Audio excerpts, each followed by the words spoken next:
Welcome to Infowars.com. This is Christian Andrew reporting. This is Information Warfare. Today's topics: Court hears arguments in lawsuit against Obama indefinite detention law. Twitter, spamming celebrities, not okay. Advocating murder is fine. Here's the news. Judge asks government lawyers if NDAA can be used on ordinary citizens.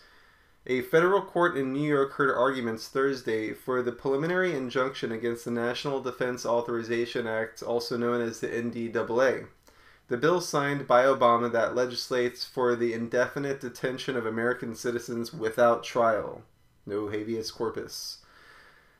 U.S. District Judge Catherine Forrest heard testimony from 7 witnesses, including MIT professor Noam Chomsky, Pentagon Papers source Daniel Ellsberg, and Pulitzer Prize-winning journalist, author, and Middle East expert Chris Hedges.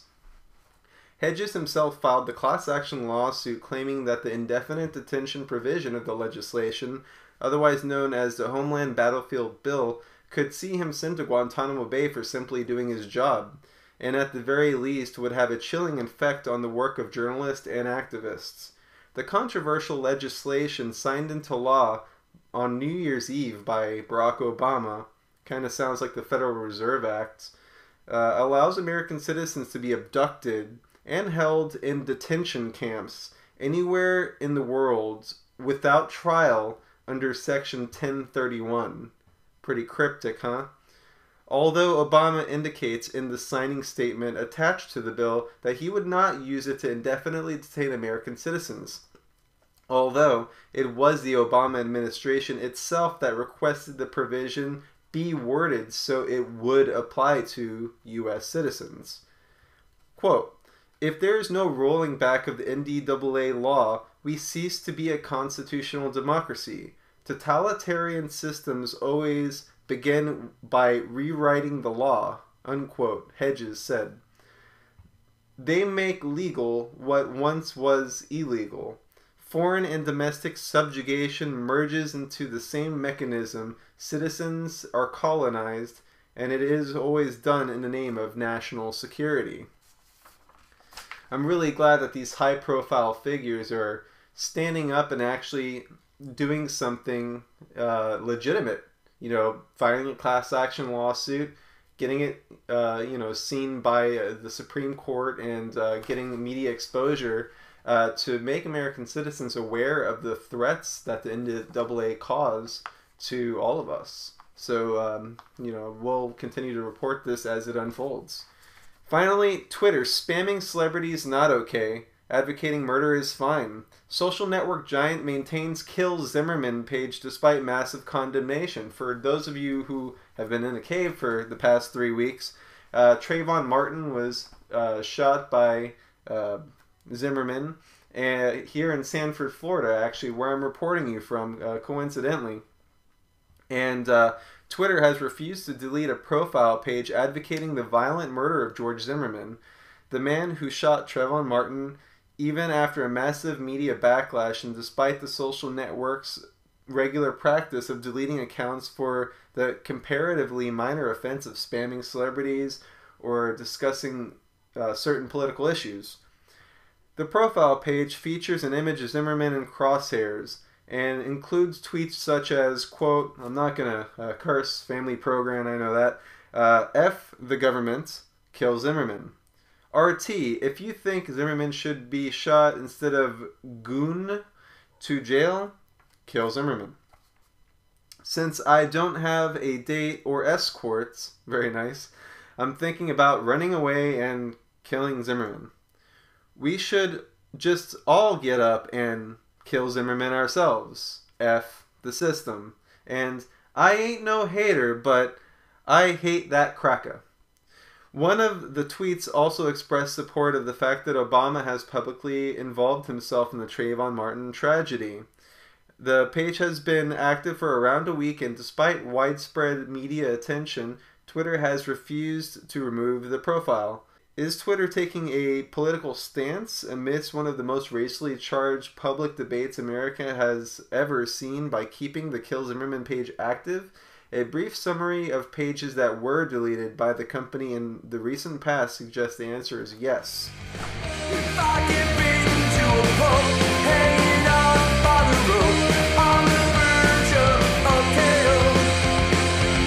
From all your jabs beneath the belt, I would... Alright, so we're here in front of the Sanford Police Department, and as you can see, there's a whole lot going on. A lot of this hostility that the mainstream media has been saying is going on. We were just in downtown Sanford, and not a whole lot going on there either. We're gonna go in a minute here over to where the march started at the elementary school down the street. We're here on Lake Avenue and West 13th Street in Sanford, Florida. All right, we found someone who wants to talk to us about the Trayvon Martin situation here in Sanford, and your name is? Chris Riggins. Chris Riggins. All right, so tell us how you feel in general about the situation. Well, in general, I just think we probably should have had an arrest and a booking. They did arrest him, but they didn't follow through, and I believe it's a cover-up because, like I say, the lead investigator wanted to arrest him for manslaughter, but the prosecutor and the chief and the assistant chief, even the acting chief now, they said no. You know why? You know, they say they don't have enough evidence when clearly there's enough evidence for him to at least be arrested. Then let the system work out. That's all. Okay. So you don't support the Black Panthers, push for vigilante justice to, take him, without the aid of police? No, I don't really think we need to get violent. Okay. I mean, most of the people who say that don't live in our town. Right. They didn't want to come in and burn up our buildings. I don't want nobody to burn up my buildings where I live at. Right. Burn up your buildings where you stay at. It'll come out. Like I said, I just think he should go through the system. Let the system work. That's what I believe. Let the system work. Okay, awesome. And Reverend Al Sharpton mentioned having a boycott of local businesses. Do you think that would be beneficial for local businesses here in Sanford?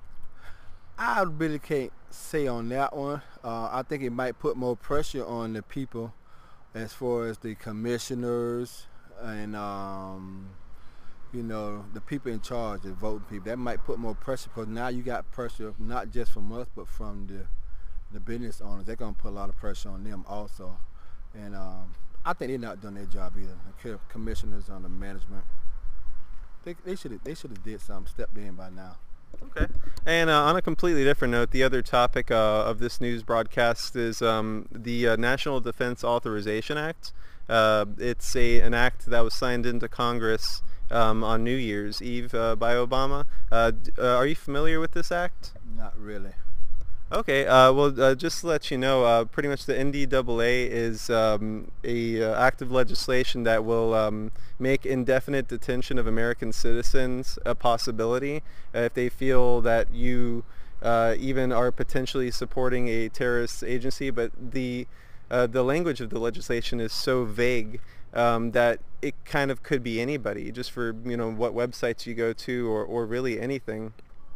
Do you feel that this how do you feel about something like that happening here in the U.S.? I really don't think that's justified. I believe you should have a right, like I said, either to protest or live your life. If you're not doing anything violent, you should be able to have your own point of views, freedom of speech. I think it goes against that myself. Absolutely, I completely agree with you. Well, thanks a lot for participating. You get a copy of Invisible Empire, A New World Order Defined from InfoWars. Update. Since the interview, Jeff Showup, commander of the National Socialist Movement, has announced that racial unrest in Seminole County, Florida, the NSM to respond with armed patrols. We have been contacted by dozens of local citizens from the area who are concerned about the safety of their families in the wake of the Trayvon Martin shooting. There's going to be some interesting findings. Is this controlled opposition, or are these genuine National Socialist members just trying to balance out the racial outcry? We'll stay on this and check back soon for updates. Thanks for watching Infowars.com.